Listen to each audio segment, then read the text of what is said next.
I'm going to be doing a series of my own tributes, my own paeans and panegyrics and encomia to those individuals who I think are the new voices of American politics and commentary.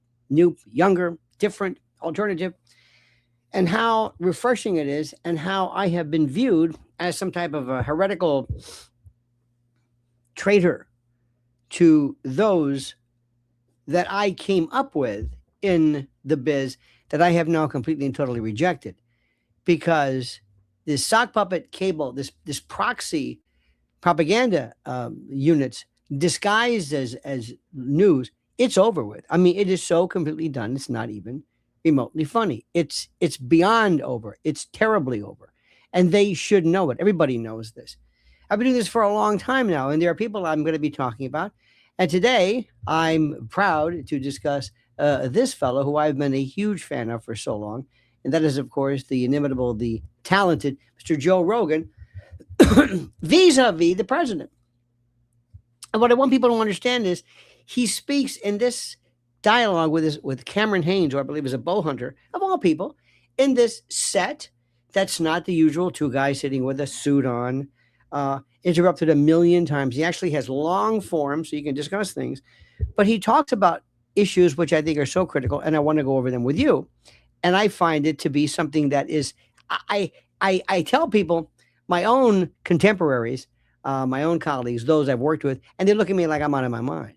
Oh, I might be out of my mind. Doesn't mean I'm wrong, though. Listen to this and by the way, the only thing is, if you are allergic to the F word, you might want to be advised of this now.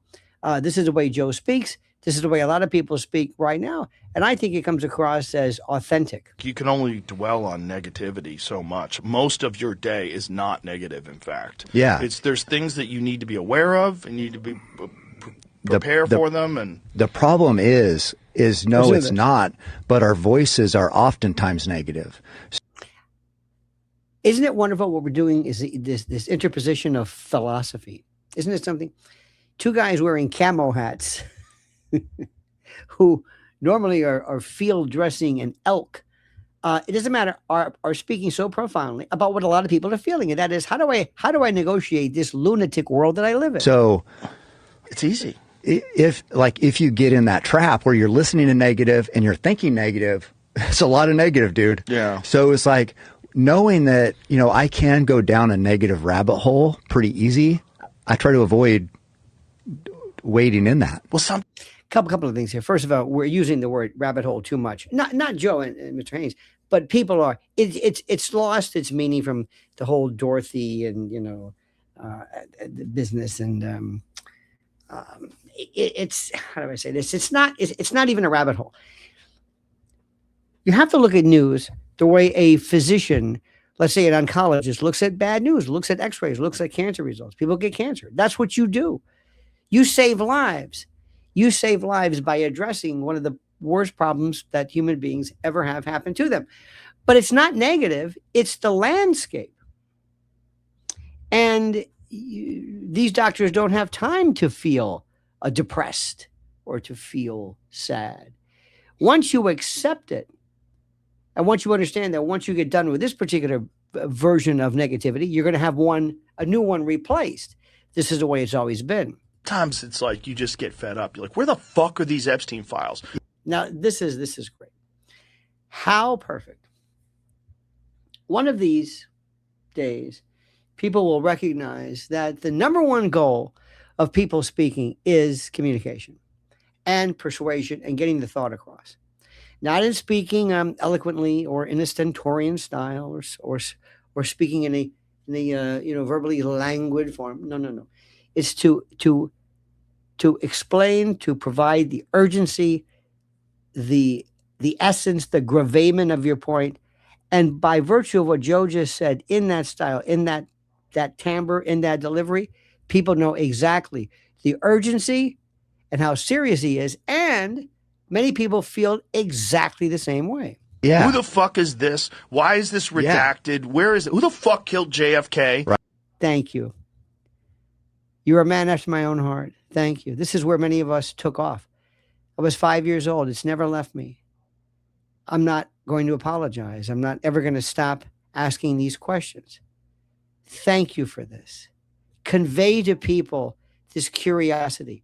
Convey in them, young people, in addition to this. And by the way, one of the things that Rogan does, which is so terrific, is he has almost a childlike, I don't mean immature, but a raw fascination over things. And that's what makes him so great. Whether it's the pyramids, it could be alternative food, medicine, workout, UFC, pugilism, JFK, anything. He brings to it. You'll never see Joe talk about anything that he's not thoroughly engaged in. And this is something but he's not trying to do the Barbie and Ken, the whole Ted Baxter thing.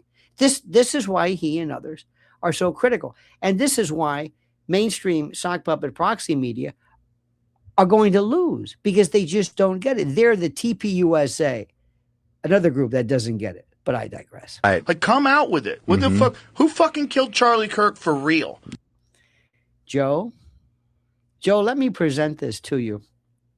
And let us talk about the evidence en masse, so to speak, en banc. We have all of the judges and all the people. It will literally blow your mind as to how much is tolerated and how many people just look the other way. Yeah. Like, what is that? Why is that fucking story so clouded in mystery? And why did they pave over the fucking ground right? Thank you.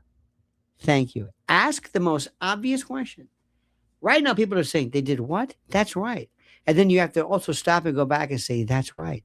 They go back and they paved over a crime scene. And by the way, Joe, did you know that in the JFK case, one of the most important pieces of evidence was the evidence of a bullet that came through the windshield of the limousine, the death mobile.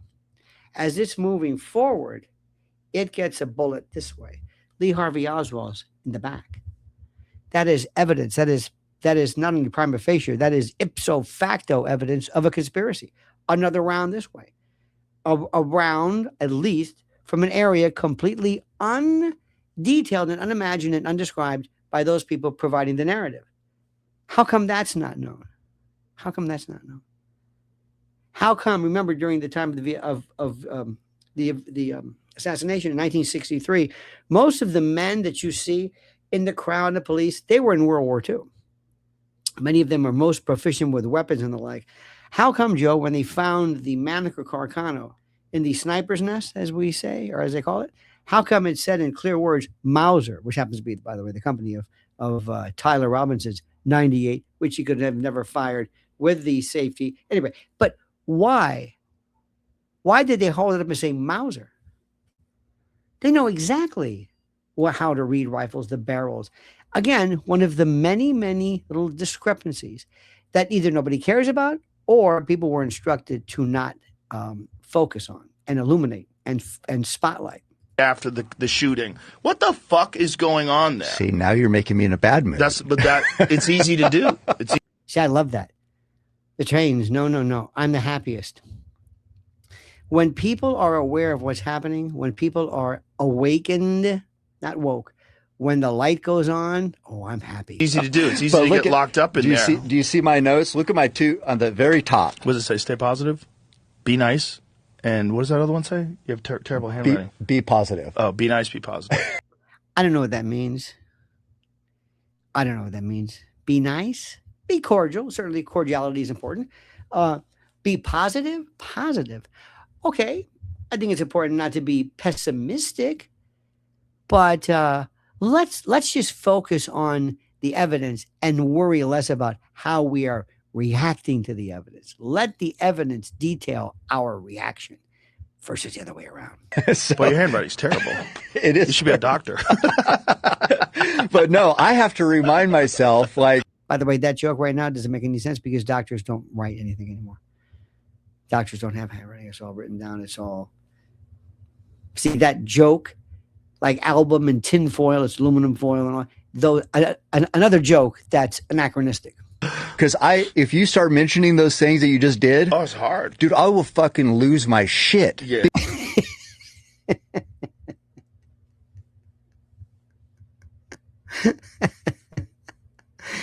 Imagine trying to explain this.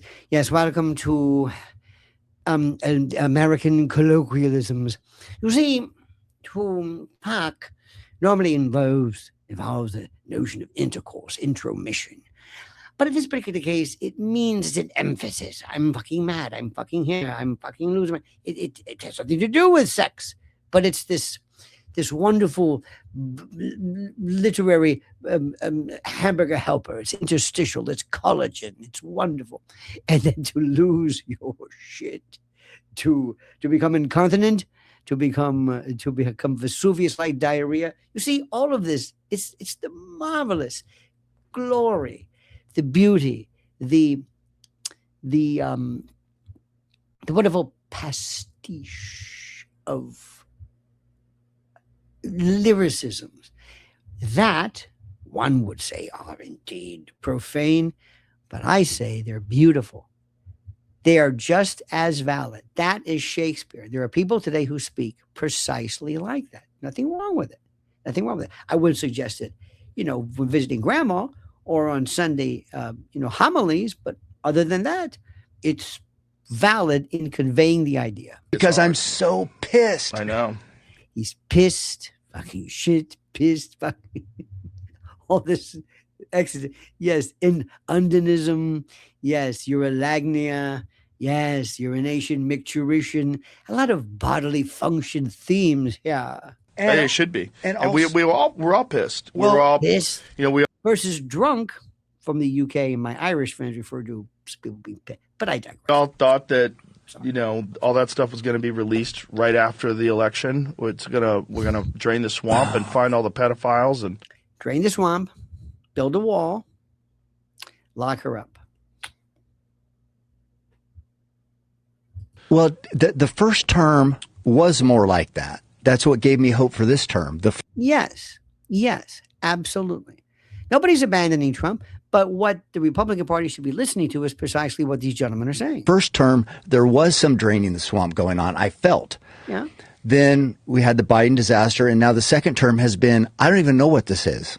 Precisely. Mr. Haynes has absolutely perfectly typified and provided the proper label for this. That's exactly what people are wondering. What happened? It's like, Ricky Ricardo, Lucy, what happened? What happened? I don't even know what it is. well, it would have been a whole lot different first of all if we didn't bomb Iran. Oh, Joe. This is where Joe is Joe. See, Joe learned something when he was first starting. He spoke very wisely about COVID and had to issue that apologia of sorts, which nobody really bought. But people know, look, he was, and I'm sorry for daring to opine about medicine. It was like during the Vietnam, during the POW years where Jeremiah Denton, remember, was blinking, I'm torture, Joe was saying, I'm apologizing, but not really. But Joe's back with a vengeance because Joe recognizes his worth and his power. Joe Rogan, Tucker Carlson, Candace Owens.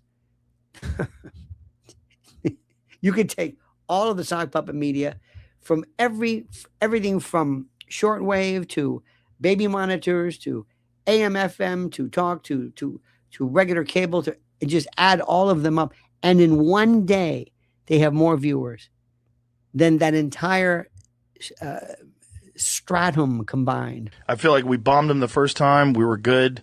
The second time was like, even the first time I was like, what the fuck are we doing? Yeah. That's exactly right. You see, this would be the greatest. Joe Rogan. Vote for Joe for congressman. Joe Rogan. What the fuck are we doing? That's it. There was a great line from SCTV, which I love, was I forget his name, whatever his name was. He was running for mayor. He goes, sure, he's crazy, but what if he's right? I love that. And then when they were saying, like, this is it, the escalation's over, we're going to work this out, like, oh, phew. Yeah. One of what, 38, 39 times, maybe? We have this new way of dealing with negotiating. We lie. Okay, we're going to be, okay, you go back and you got the forums? You got the forums? Great, great. You go back, and then as they go back, all of a sudden the bombs, hey, what happened to the, yeah, ain't that something, huh? What's that about? And the second time when we bombed them, I was like, oh, fucking great. Mm-hmm. Now, and most people don't want it. That's the real problem. Yes. Most people in the country Yes. don't want it. Now, look, I'm no fucking foreign policy expert. You don't have to be. You don't have to be. You know what I mean? You don't have to. You don't have to be an OBGYN to realize that rubbing garlic on the belly of a pregnant woman isn't going to do anything. You don't have to be an expert to know the obvious. I don't know what's going on over there, but I do know that all the people I know that really support Israel above everything else, they're fucking super happy about it. Now, Joe and Candace and a lot of other people up to, and Theo Vaughn, which I will speak to as well.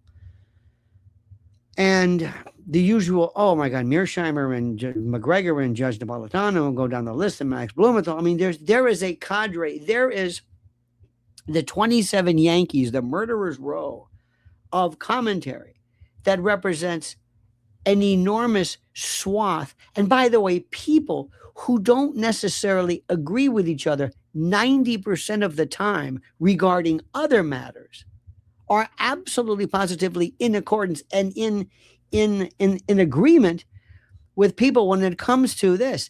And they have officially killed and ended and eliminated as valid any suggestion that commenting on the state of Israel in terms of geopolitical positioning or theory or trajectories or plans, this is not anti-Semitism. You've worn that out, just like you did with racism and Islamophobia and transphobia. Oh, you took those words and you drag them, you crush them, you push them into the ground, and we know you have forever, perpetually, and permanently invalidated them as a legitimate criticism. And I'm like, but all the people I know that are like America first, or people that are like no new wars, that really thought that we're going to change things, and this is all just for money, we're not going to sacrifice soldiers for fucking money, those people are all upset. Yes. RNC, GOP, everybody, listen to this man. Listen to this man. This is the greatest think tank, the greatest white paper. You don't need to do any more. And do you know the number of people who are listening to him and listen to Joe Rogan, not only for guidance, but as a means of affirming that which they already believe? Do not dismiss this man lightly. I don't know really what's going on, though. That's the problem. And I really wish I understood Iranian politics more and the Iranian military structure, because it seems like that's super fucking complicated. Like, not really. They've been preparing to be attacked like this forever. Mm-hmm. And so they have like all these layers of control. Like when this guy gets taken out, new guys are like ready to fill their spot. Like the mafia. And then when we're negotiating with a new guy, Israel kills him. It's like, the fuck is going on? That is precisely, ladies and gentlemen, what people are saying. Look, you don't need me to point out the obvious. You don't know it, but people I know in the business do. It's over. Barry Weiss, everybody is attacking, and I mean that sincerely, for her lack of prowess. She dared to remove and expurgate and ablate the great Scott Pelley and 60 Minutes. Oh, she raised the subject, or it was attributed to her, that maybe Joe Rogan might be a great contributor. They laughed at Andy Rooney. Andy Rooney was one of the most important parts of 60 Minutes. And he, by the way, was a World War II correspondent. Joe Rogan and others, Joe Rogan and Candace and Tucker and others, and Theo and Dave Smith, just go down the list. I could just give you all of these. They are not the future. I keep telling people, they are the present. The media systems that you're watching right now are like watching a star that burned out millions of years ago, but the light hasn't hit us yet.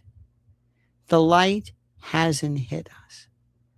And it's absolutely, positively critical that people recognize something very, very important. It's over. It is over. Joe Rogan, formats like this, and there'll be plenty more, are not the future. They are the present. Thank you for watching, my dear friend. Please do me the great honor of liking this video. Liking the video puts us into the HOV lane, into the trajectory.